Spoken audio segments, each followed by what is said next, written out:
오늘이 8월 첫 주입니다. 벌써 저희 교회가 시작된 지도 이제 8개월째가 되어버렸습니다. 지난 한 주간은 이제 좀 돌아보는 시간을 가졌습니다. 제 자신도 좀 돌아보고, 그리고 우리 교회도 여기까지 왔는데 어떤 모습인지를 좀 돌아보는 시간을 가졌습니다. 돌아보면서 몇 가지를 발견했는데요. 여기까지 올 수 있었던 힘, 그런 은혜가 무엇인지를 좀 발견을 했습니다. 그러면서 생각해 보니까 고마운 분들이 진짜 많더라고요.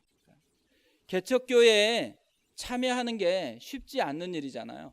그런데 함께 참여해서 하늘꿈 교회가 되신 분들 한 분 한 분이 정말 감사가 되었습니다.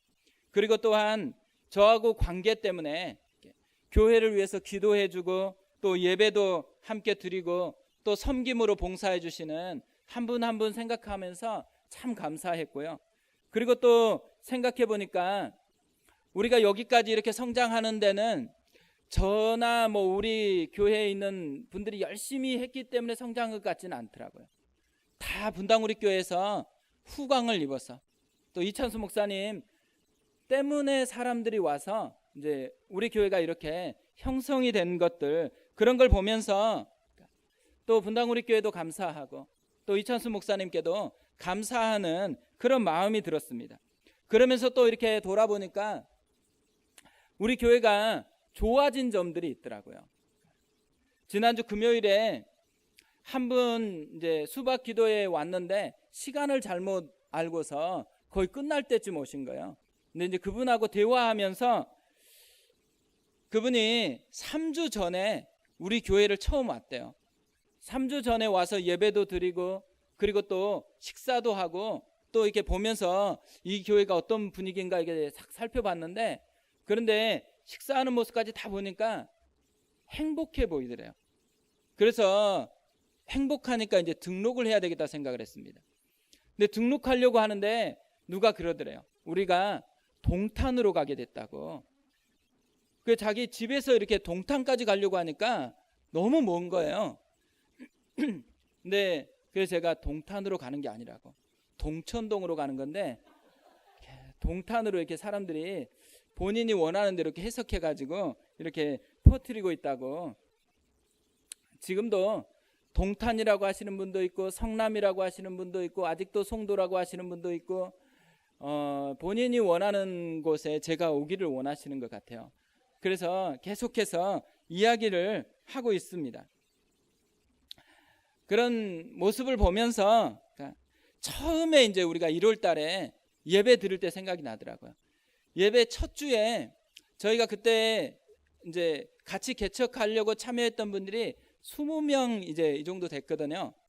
그러니까 안내하고 그다음에 떡국 끓이고 배식하고 그러니까 우리 성도가 아무도 없어요. 다 끝났어요. 앉아서 밥을 먹는 사람들은 전부 다 처음 오신 분들이에요. 그리고 처음 오신 분들은 다 관찰을 해요. 근데 다 옆에 있는 분도 긴장해 있고 또 그 옆에 있는 분도 막 히끗거리면서 긴장해 있고, 그 누구도 긴장했어요? 저도 긴장해 있고 안내하시는 분도 긴장해 있고 떡국을 나눠주시는 분도 긴장해 있고, 그러니까 우리 교회가 긴장이 최고조로 이렇게 딱 쌓여있는 그런 교회였던 거예요. 그래서 제가 1월달 2월달에 진짜 많이 들었던 피드백이 뭐냐면요, 우리 교회는 사랑이 좀 부족한 것 같다고. 근데 사실 사랑이 부족한 게 아니고요, 사랑할 시간도 없었던 거예요. 그래서 서로 이렇게 교제하고 마음을 이렇게 서로 쌓아갈 수 있는 시간이 없었는데 7개월 이렇게 이제 지나고 나니까 어느 정도 이제 좀 서로 사랑이 쌓여가고 관계가 좋아진 거예요. 그래서 밥을 먹으면서도 보니까 좀 행복해 보이고, 그래서 그런 마음을 좀 품었다라는 그런 이제 얘기를 들었습니다. 또 이런 좋은 점만 있는 게 아니더라고요. 제가 이렇게 돌아보니까 치명적인 위험이 도사리고 있구나 이런 생각을 했습니다. 그러면서 진행되고 있는 것은 다 잘 되고 있는 것 같아요. 그리고 열심히 하고 있는 것 같아요. 뭐가 가장 치명적으로 느껴졌냐면 다 하고는 있는데 하나님을 향한 가난한 마음이 많이 없어진 것 같다는 생각이 든 거예요. 그러니까 처음에는 너무 없고 힘들다고 느끼니까 무엇보다도 하나님을 향한 갈망이 있었거든요. 하나님을 향해서 기도하고 그것들이 간절했는데 어느 순간에 보니까 우리의 열심이나 다른 것으로 하나님을 향한 갈망을 대신하고 있는 것들이 보여지기 시작한 거예요. 그러면서 이렇게 된 이유가 뭘까 이렇게 생각해 보니까요, 다 제 때문이더라고요. 그러니까 제가 제 자신을 보니까 그런 갈망하는 것이 많이 없어진 거예요. 그래서 다시 회개하면서 기도를 더 깊이 하려고 시작을 했습니다. 그렇게 기도하다가 보니까요, 생각나는 단어가 있었어요. 뭐냐면 초심. 그러니까 저희가 교회 개척해갖고 이름 지으려고 할 때 이제 8층에 있는 교육자들하고 어떤 이름 지었으면 좋겠냐 이렇게 얘기하니까 웃긴 이름들을 막 얘기를 했었는데요, 그 중에 하나가 초심교회였어요. 계속 변질되지 않는 그런 초심교회가 됐으면 좋겠다. 근데 좋은 이름이잖아요. 그래서 한번 마음이 좀 가기는 했었는데 하나님께서 그런 이름으로 인도하신다고 생각은 안 들었습니다. 근데 정신은 중요한 것 같아요. 그러니까 처음 마음을 지키는 것이 진짜 중요하다라는 것을 다시 깨달았어요. 그래서 오늘은 우리가 쭉 마가복음을 이렇게 말씀을 보고 있었는데 처음으로 다시 돌아가고 싶은 마음이 있어서 말씀을 좀 바꿨습니다. 이 말씀은 제가 분립개척 준비 기도회에 할 때 제일 먼저 했던 설교예요. 그러니까 제일 하늘꿈 교회를 시작하게 문을 여는데 첫 번째 설교가 오늘 본문 말씀이었거든요. 그리고 그날 제목이 하나님의 꿈이었습니다. 그래서 오늘 설교 제목을 다시 하나님의 꿈으로 이렇게 정했습니다. 다시 하나님의 꿈으로 돌아가고 싶은 거예요. 그러니까 다시 하나님의 이 처음 마음으로 돌아가고 싶은 거죠. 저도 그렇고 우리 모든 성도들이 이 처음 하나님의 마음, 그 기대감으로 다시 돌아갔으면 좋겠다라는 그 마음을 가지고 오늘 설교를 준비했습니다. 사실 첫 번째 설교를 한다고 하니까요, 진짜 고민이 많이 됐어요. 그리고 첫 번째 설교도 분립 개척을 하는 첫 번째 설교를 해야 되는 거잖아요. 어떤 본문으로 하는 게 좋을지, 또 어떤 주제를 가지고 설교를 하는 게 좋을지 계속 고민이 되는 거예요. 그러면서 인큐베이팅을 결정하는 이 과정 속에서 하나님께서 저에게 주었던 말씀들이 하나하나 떠올랐어요. 결정하는 과정이 좀 길었습니다.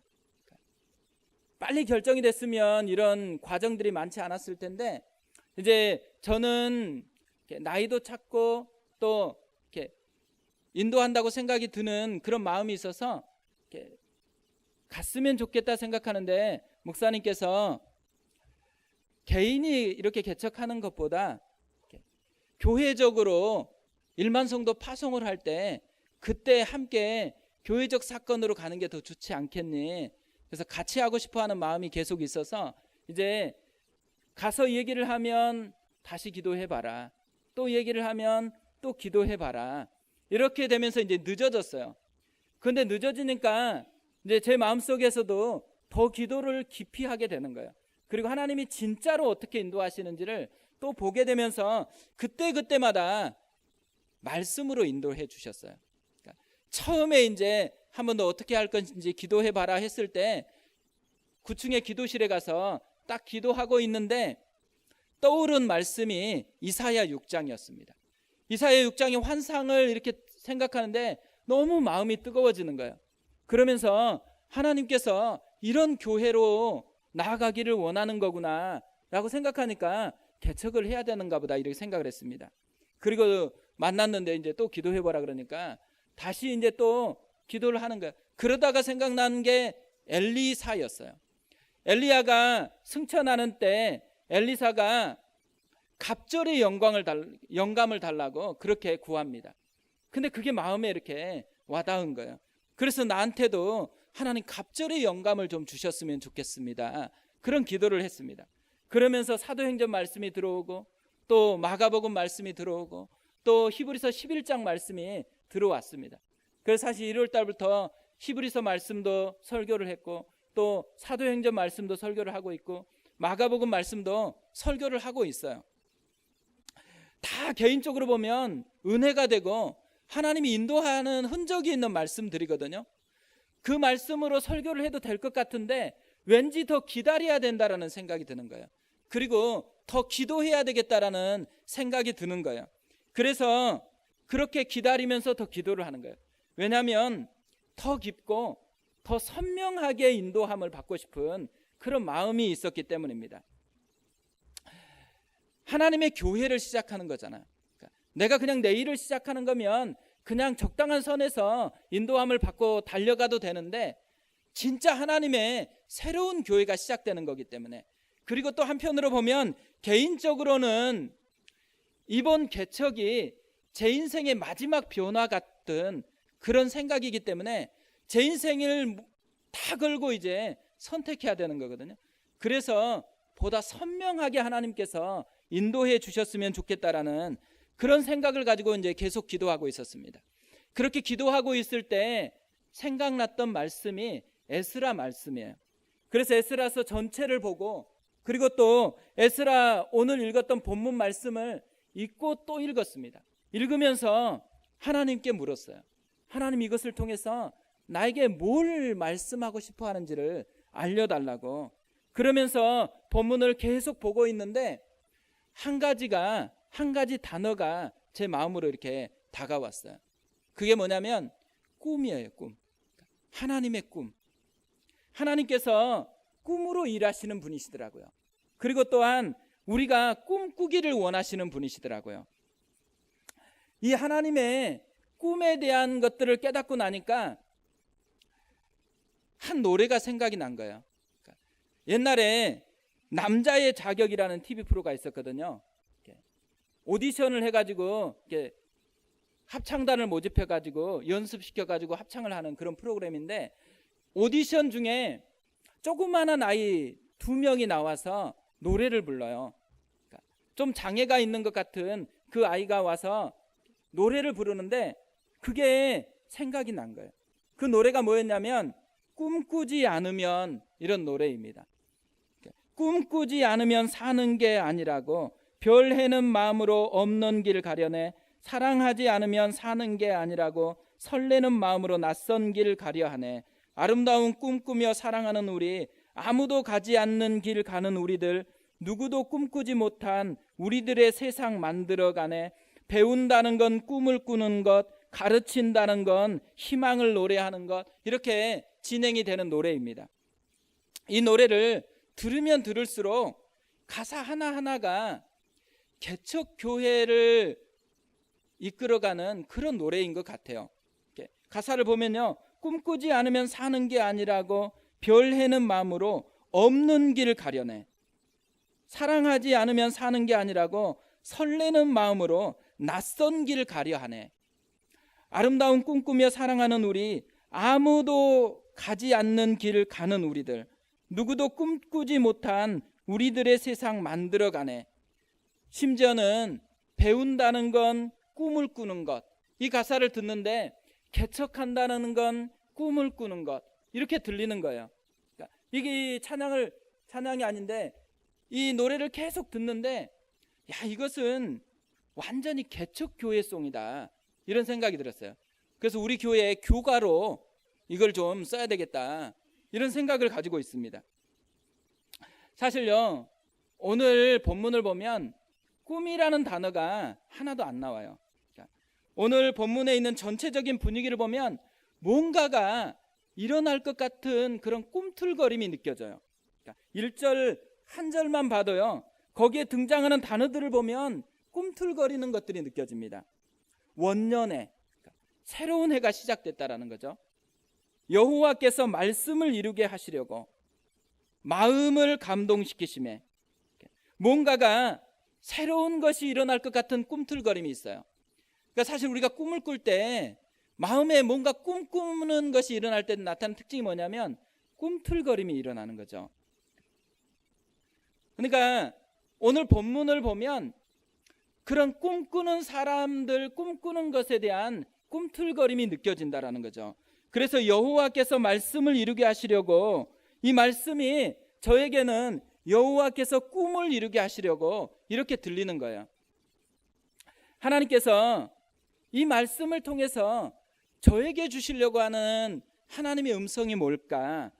이렇게 귀를 기울이는데 이렇게 들리는 거예요. 주승아, 개척은 너 부담을 주려는 것 아니다.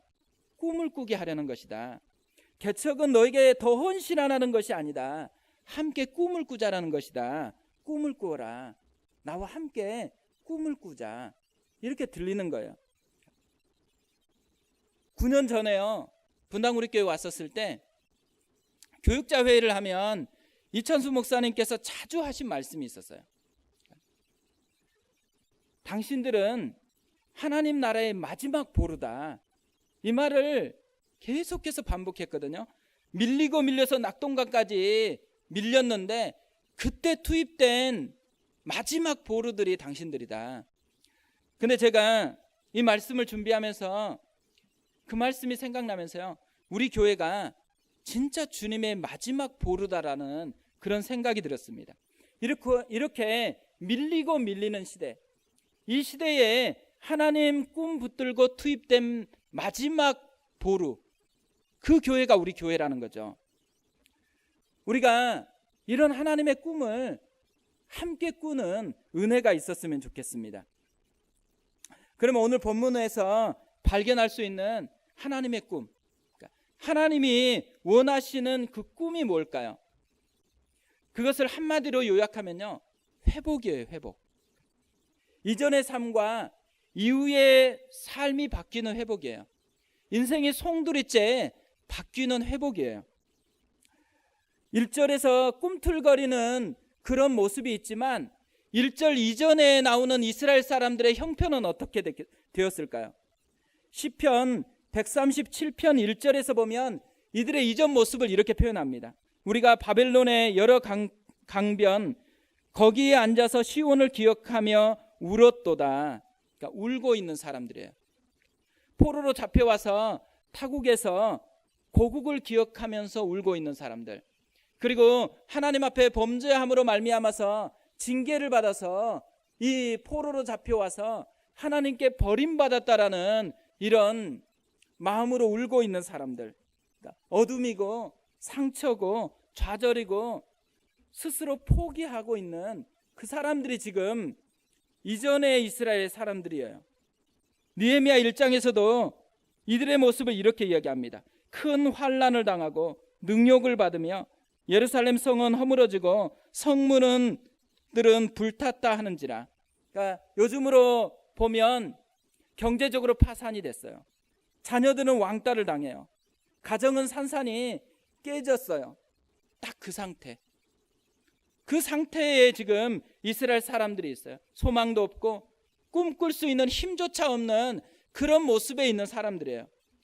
하나님께서 이런 사람들을 포기하지 않았다라는 거예요. 자기 자신도 포기하고 있는 그 사람들을 하나님이 포기하지 않고 있다라는 거죠. 오늘 말씀을 묵상하다가요, 제 자신의 제 마음을 뭉클하게 하는 것이 있었어요. 그건 뭐냐면 하나님의 시선이 머무는 곳이에요. 하나님의 시선이 오늘 말씀에서 어디에 머물러 있을까요? 제가 발견한 건 두 가지인데요. 하나는 고레스 왕이에요. 왜 고레스 왕에게 하나님의 시선이 머물러 있었을까요? 그의 인생을 바꾸고 싶은 거예요. 고레스 원년이거든요. 왕이 된 첫 해예요. 왕이 됐기 때문에 우리가 보면은 왕 정도 되는 사람은 바꿀 게 없는 것 같잖아요. 다 갖춘 것 같아요. 그런데 하나님은 그거 아니라는 거예요. 하나님은 그에게 하찮은 세상의 왕자보다도 더 중요한 것이 있다라는 것을 그에게 알려주고 싶었던 거예요. 2절 3절인데요. 바사왕 고레스는 말하노니 하늘의 하나님 여호와께서 세상 모든 나라를 내게 주셨고 나에게 명령하사 유다 예루살렘의 성전을 건축하라 하셨나니 이스라엘의 하나님은 참 신이시라. 너희 중에 그의 백성된 자는 다 유다 예루살렘으로 올라가서 이스라엘의 하나님 여호와의 성전을 건축하라. 그는 예루살렘에 계신 하나님이시라. 고레스가 지금 자기 세상 왕권을 자랑하는 게 아니에요. 하나님을 자랑하고 있습니다. 하나님은 그의 가슴에 세상으로 채워지기 그 전에 하나님의 풍성함으로 채워지기를 원했다라는 거죠. 그래서 고레스 마음에 하나님의 시선이 머물렀던 거예요. 우리도 새로운 원년이거든요. 그러니까 어떤 사람이든지 새로운 교회에 등록한다라는 것은 새로운 원년을 갖는 것과 마찬가지예요. 하나님의 교회를 위해서 새로운 길을 선택한 사람들, 한 사람 한 사람에게 하나님의 시선이 머물러 있어요. 그 시선이 머물러서 고레스와 같은 은혜, 다른 것으로 채워지기 전에 하나님의 사랑으로 채워지고 하나님의 꿈으로 채워지기 원하는 그 하나님의 마음이 담겨서 우리를 바라보고 있다라는 거죠. 또 하나 하나님이 시선이 머무르는 것이 있습니다. 그것은 왕이 아니고요, 포로예요. 포로. 왕과는 완전히 다른 초라한 사람들, 꿈꿀 수 있는 힘조차도 없는 그런 버거운 사람들에게 하나님의 시선이 머물러 있어요. 왜냐하면 그들이 자기 백성이기 때문에, 하나님의 백성이기 때문에 하나님이 그들을 바라보고 있습니다. 왜 바라보고 있을까요? 바꾸고 싶기 때문에, 그들의 마음과 그들의 영혼을 바꾸고 싶기 때문에, 그들에게 하나님이 필요하기 때문에 하나님께서 그들을 바라보고 있다라는 거죠. 5절인데요. 이에 유다와 베냐민 족장들과 제사장들과 레위 사람들과 그 마음이 하나님께 감동을 받고 올라가서 예루살렘에 여호와의 성전을 건축하고자 하는 자가 다 일어나니. 울던 사람들이었거든요. 이 사람들이 지금 감동을 받은 사람으로 바뀌었습니다. 강변에 앉아서 좌절하던 사람들이었거든요. 근데 이 사람들이 지금 새로운 꿈을 꾸는 사람들로 바뀌었습니다. 이들이 지금 마음이 식어졌었잖아요. 근데 꿈틀거리는 것으로 가득 찬 사람으로 바뀌어졌어요. 그러니까 이렇게 이전과 이후가 완전히 바뀌어지는 회복, 인생을 송두리째 바꾸는 그 회복을 이루는 것이 하나님의 꿈이라는 거예요. 이런 모습으로요, 제 자신을 보니까 하나님께서 저의 인생도 그렇게 바꾸어 주셨더라고요. 대학을 졸업하면서 취업을 해야 되니까 자기소개서를 쓰잖아요. 그래서 제가 자기소개서를 써가지고 이제 같이 있는 애들한테 보여줬어요.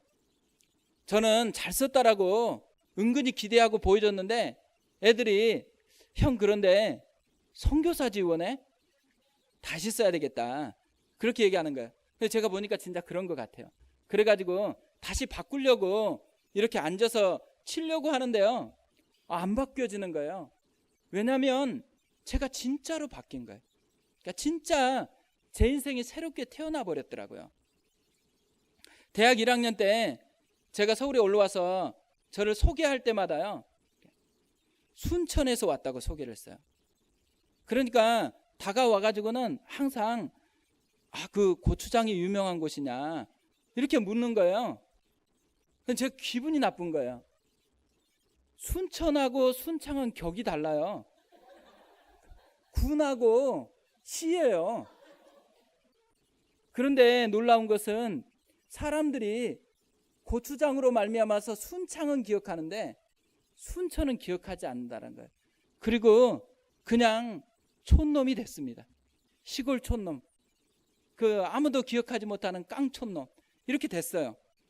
그런데요, 그 시골 촌놈이 하나님의 자녀가 된 거예요.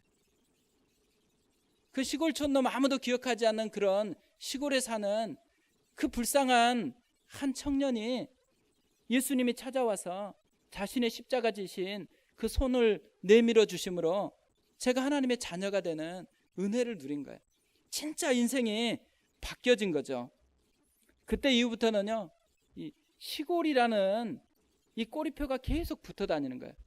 그래가지고 분당 우리 교회 와서 하나 별명이 생겼습니다.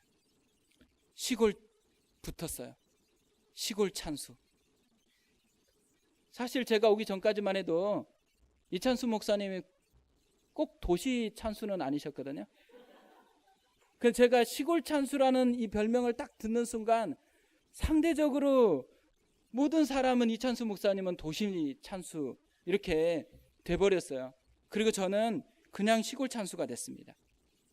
그리고 카페에 앉아 있는데 한 애가 와서 이찬수 목사님이시죠? 인사를 하고 그렇게 했어요. 그래서 왜 내가 이찬수 목사님 닮았지? 이런 생각도 했습니다. 근데 되게 기분은 좋았어요. 그러니까 진짜 닮고 싶은 거예요. 그러니까 생각도 외모도 모든 것도 그렇게 닮고 싶은데 그 닮고 싶은 분의 별명이 저한테 입혀진 거잖아요. 그래서 사실은 굉장히 기분이 좋았습니다. 우리 하늘꿈 교회가요, 하나님이 시선이 머무는 그런 교회가 됐으면 좋겠습니다. 인생을 송두리째 바꾸기 위해서 다가오신 그 하나님을 만나는 회복이 있는 교회가 됐으면 좋겠어요. 예전에 신방을 갔거든요. 한참 신방을 하고 있는데 아들을 좀 만나달라는 거예요. 아들이 없는 줄 알았거든요. 아들이 방에 있었던 거예요. 그래서 문을 두드렸어요. 이름도 부르고 만나서 좀 얘기 좀 하자고 하는데 방문을 안 열어요. 1시간이 넘게 두드리고 막 하는데 옆에 있는 이제 엄마가 화가 나는 거잖아요. 그래서 더 이상 있으면 이 집에 전쟁이 일어날 것 같아가지고 이제 그냥 여기서 멈추고 다음에 오겠다라고 얘기하고 다시 왔습니다. 그리고 다음번에 찾아갔죠. 다음번에 찾아갔더니 이제 아이가 없어요. 그래서 문을 열어주고 그 방을 보여줬어요. 방이 벽들이 딱 있잖아요. 모든 벽에 구멍이 뚫렸어요. 두드려서 주님께 두드려야 되는데 다 벽을 두드려가지고 다 구멍이에요. 그 구멍을 보여주면서 이 성도님이 저에게 이렇게 질문했어요. 이런 우리 아들이 변할 수 있을까요? 왜 이분이 변할 수 있을까요? 이렇게 질문했을까요? 현재 상황을 보니까 너무 크게 보이니까, 그게 너무 커서 안 변할 것 같으니까 상황에 압도되어 있으니까 그런 거죠. 그런데 제가 말씀을 드렸어요. 이 아이가 상황이나 이런 것의 문제가 아니고 예수를 안 만나서 그럴 뿐이라고. 예수님을 만나기만 하면 변화가 될 수 있다고. 눈에 보이는 것 때문에 흔들리지 마시고 예수님은 누군가를 찾아오시는 분이시니까 주님이 찾아와서 만나달라고 구하자고 그렇게 얘기를 했습니다. 문제가 아무리 커도요, 예수님보다 큰 것은 없습니다. 모든 문제의 근원은 뭐냐면 아직 예수님을 만나지 못한 것 그 자체가 문제인 거예요. 모든 사람에게 유일하게 필요한 분, 예수 그리스도시죠. 우리의 인생을 바꾸려고 예수님이 찾아왔어요. 그리고 그분이 우리 스스로 인생을 바꿀 수 없다고 생각하니까 그 힘을 주기 위해서 대신 십자가를 지어서 죽으셨어요. 그리고 부활하셔서 지금도 중보를 하고 있어요. 우리 이름을 하나하나 부르면서 변화가 필요하다고, 나를 만나야 된다고, 내가 다 대가를 지불했다고, 만나기만 하면 완전히 회복될 수 있다고 중보하고 계세요. 개척을 준비하면서 기도할 때마다 붙들고 기도했던 말씀이 있습니다. 예수님이 회당에서 읽었던 누가복음 4장 18절 19절 말씀이거든요. 우리 같이 한번 읽어보겠습니다. 주의 성령이 내게 임하셨으니 이는 가난한 자에게 복음을 전하게 하시려고 내게 기름을 부으시고 나를 보내사 포로된 자에게 자유를, 눈먼 자에게 다시 보게 함을 전파하며 눌린 자를 자유롭게 하고 주의 은혜의 해를 전파하게 하려 하심이라 하였더라. 이 말씀을 예수님이 읽고 나서요, 바로 뒤에 무슨 말씀을 하시냐면 이 글이 오늘 너희 귀에 응하였느니라, 이 말씀을 하세요. 근데 저는 이 말씀이 너무 마음에 이렇게 다가오는 거예요. 오늘 이 말씀이 너희 귀에 응하였다. 하나님 우리 교회에도 이런 말씀이 응하는, 이 말씀을 체험하는 그런 교회가 됐으면 좋겠습니다. 이런 기도가 절로 나오는 거예요. 여기에 가난한 자, 포로된 자, 눈먼 자, 눌린 자, 이들이 어떤 사람들이에요? 예수님이 필요한 사람들, 예수님을 만나야 되는 사람들, 그분을 만나면 회복될 수 있는 사람들, 그분들이 예수님을 만나는, 그래서 회복되는 그런 은혜를 경험하는 그런 교회가 됐으면 좋겠다라는 마음이 드는 거예요. 주님이 시선이 머물렀어요. 왜 머물렀냐면 바꾸려고, 회복을 주려고, 그것을 경험하고 진짜 풍성한 하나님의 나라를 누리게 하려고 주님이 시선을 머물렀다라는 거죠. 오늘 이 말씀 보면서 하나만 더 나누려고 하는데요. 하나님께서 이 꿈을 어떻게 이루느냐예요. 하나님이 어떤 방식으로 이루기 시작하냐면 감동하심으로 이루기 시작해요. 오늘 말씀 중에 사실 제 마음에 가장 많이 와닿았던 표현이 감동이라는 말이에요. 저는 이 말씀이 너무너무 좋더라고요. 하나님의 감동. 그러니까 강요가 아니고요, 감동이에요. 억지로 시키는 게 아니고 인격적으로 터치하시는 거예요. 제가 굉장히 중요하게 여기는 신앙의 요소 중에 하나가 뭐냐면 인격적 신앙이라는 거거든요. 인격적인 반응으로서 신앙하는 것이 정말 중요하다라는 것을 많이 깨달아요. 사실 하나님께서 저를 인격적으로 만나 주셨거든요. 제가 졸업 후에 직장 생활을 하고 있었어요.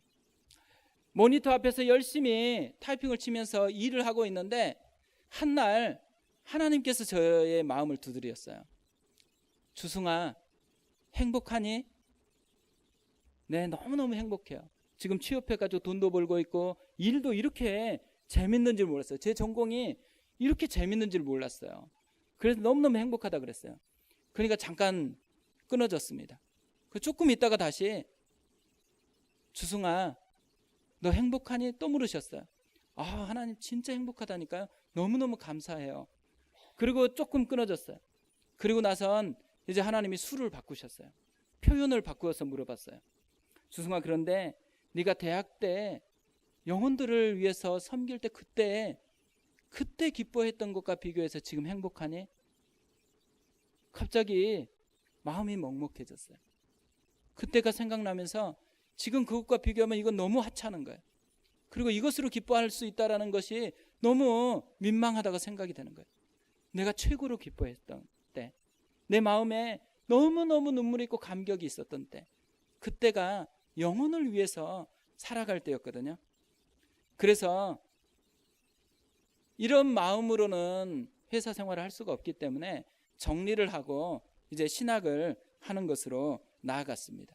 하나님이 저를 인도할 때 감동하심으로 인도해 주신 것이에요. 우리 교회에서 같이 신앙생활을 하면서 이걸 느꼈으면 좋겠어요. 감동하심. 뭔가 억지로 하라고 해서 하는 게 아니고 하나님이 감동을 주니까 뭔가를 하는 그런 은혜를 누리는 교회가 됐으면 좋겠어요. 그런데 오늘 본문을 보면요, 이 감동하심 앞에 한 단어가 나와요. 그 단어가 뭐냐면 마음이라는 단어입니다. 고레스 왕도 마음을 감동시키고요, 이스라엘 백성들도 마음을 감동시켜요. 왜 마음을 감동시키는 이 표현을 쓰셨을까? 그냥 감동시켰다 이렇게 해도 될 텐데 마음을 감동시키심에 마음이라는 어떤 포커스를 강조하고 있는 거잖아요. 왜 그럴까 생각해 보니까 인생의 가장 어두운 전쟁터가 마음이에요. 가장 치열한 전쟁터이면서 하나님의 승부처가 마음이라는 거죠. 사실 개척 준비하면서 지금까지요, 제 마음이 전쟁터예요. 감동하심하고 본능과 싸우는 전쟁터가 제 마음이에요. 제가 개척을 준비하면서 진짜 믿음으로 한번 도전해보고 싶었거든요. 그래서 첫 단추를 잘 꿰어야 되겠다고 생각을 했어요. 그러면서 결정한 첫 단추가 뭐냐면 관계를 이유로 컨택을 하지 않고 하나님이 감동하시는 그 사람들과 함께 교회가 되어지는 걸 한번 봐야 되겠다라는 이런 감동이 저에게 있었어요. 해보니까요, 굉장히 무모한 도전이더라고요. 굉장히 힘들었어요. 무모하다는 게 뭐냐면 사람들이 컨택을 안 하면 안 온다는 사실을 제가 발견했어요.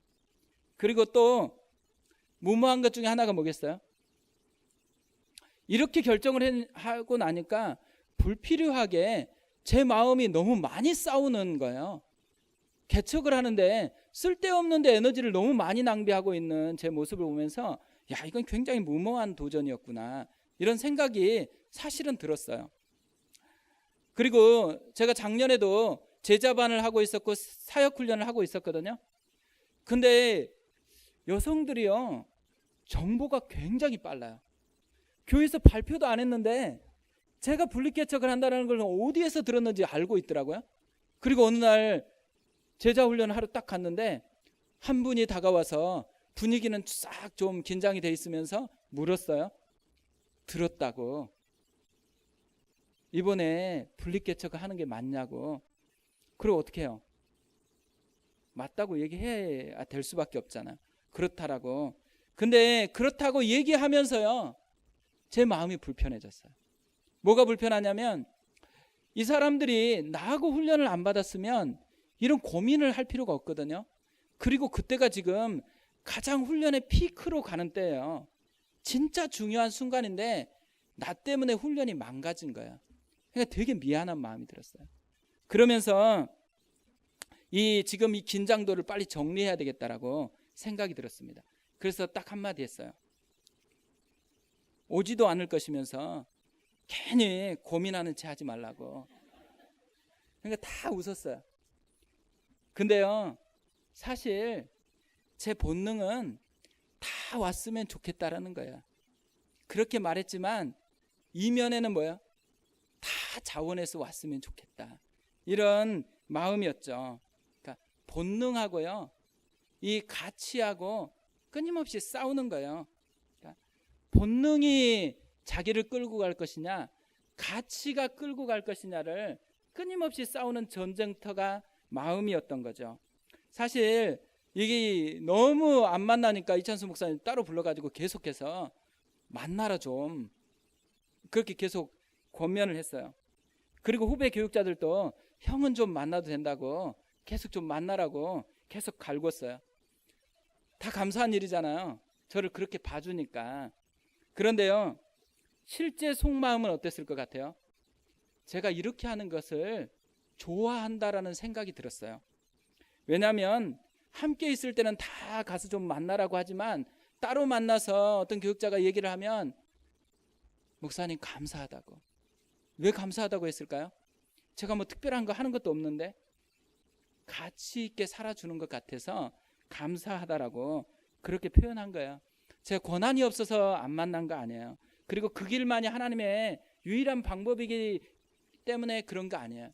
하나님은 사람을 만나서 함께 교회를 세워가는 것이 더 좋은 방법이라는 것을 계속 말씀을 했어요. 그런데도 불구하고요, 다른 사람은 그 길로 갔어도 나는 다른 가치로 좀 도전해보면 좋겠다라는 감동이 있는 거예요. 교회의 주인이 사람이 아니고 하나님이시다라는 거.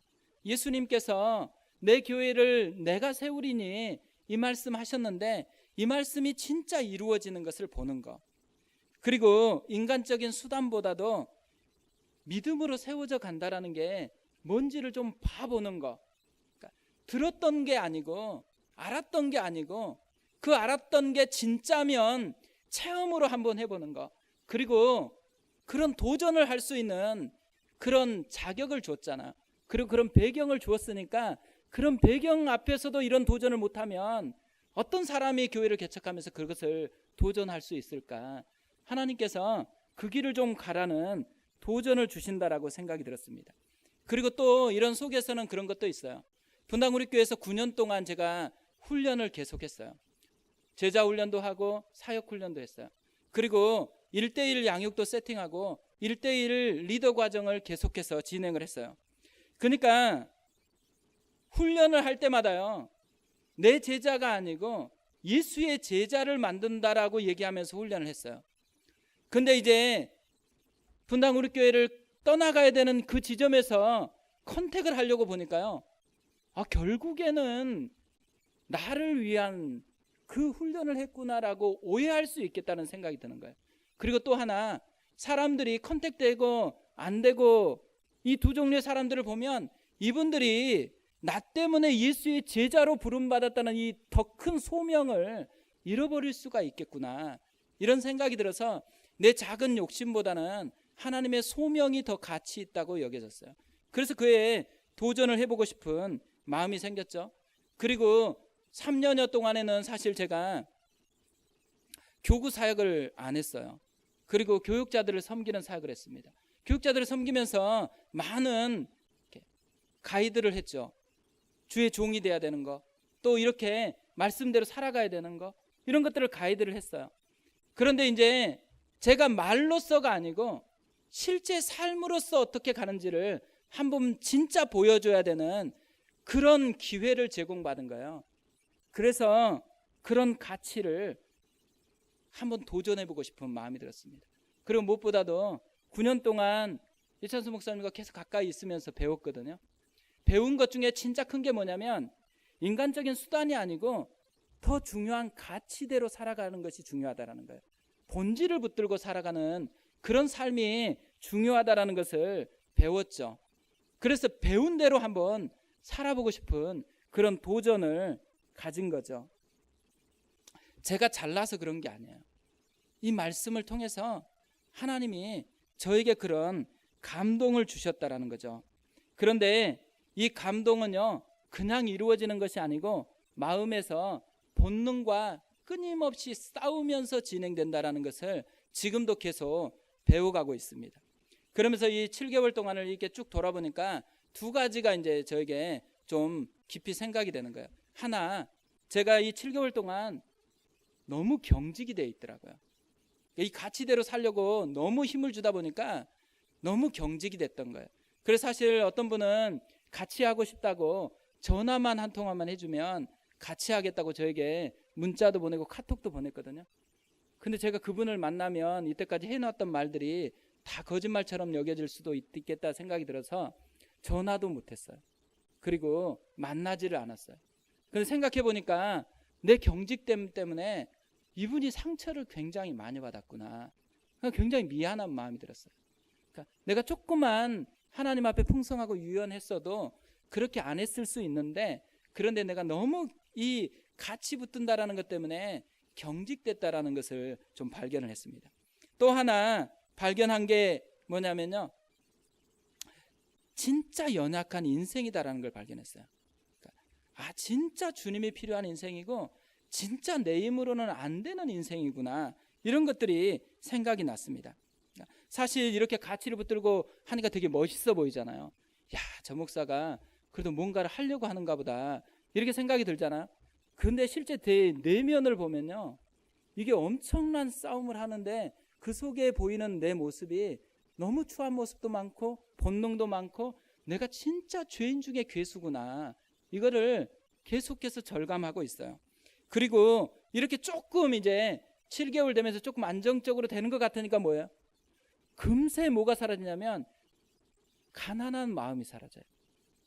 목마른 마음이 많이 사라져 간다는 것을 다시 깨닫게 됐어요. 그래서 하나님께서 다시 본능과 싸우라고 저를 깨우고 있다는 생각이 듭니다.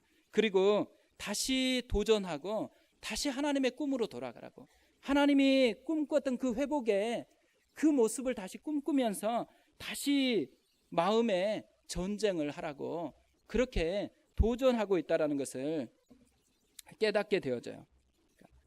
일을 열심히 하는 것보다 더 중요한 것이 있다는 걸 깨달았어요. 그것이 뭐냐면 목마르게 사모하는 거예요. 진짜 주님을 목마르게 사모하는 것. 하나님 없이는 아무것도 안 된다고, 주님만이 내 전부이고 주님만이 내 사랑이고 주님만을 추구한다고, 교회가 성장하는 게 꿈이 아니고 하나님이 내 꿈이라고, 진짜 나를 사랑해 줬던 주님이 내 전부라는 거. 그래서 하나님으로 충분하다고, 이것을 회복하라고 주님이 도전하는 그런 메시지를 들었습니다. 저만 그럴 거라고 생각하지 않습니다. 우리가 신앙생활을 오래 하면 오래 할수록 익숙한 것도 많아지고 잘할 수 있는 것도 많아져요.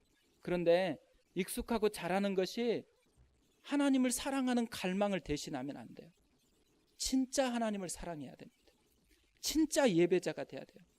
그래서 우리가 어떤 숫자나 내가 얼마나 헌신을 했느냐, 봉사를 많이 했느냐를 자랑하는 게 아니고 이렇게 깊은 죄인을 사랑해 주시는 하나님이 내 하나님이라는 거, 그걸 자랑하는 그런 교회로 다시 하나님이 우리를 초대한다라는 그런 돌아봄이 있었습니다. 우리 가운데 이런 은혜가 회복되는 그런 삶이 됐으면 좋겠습니다.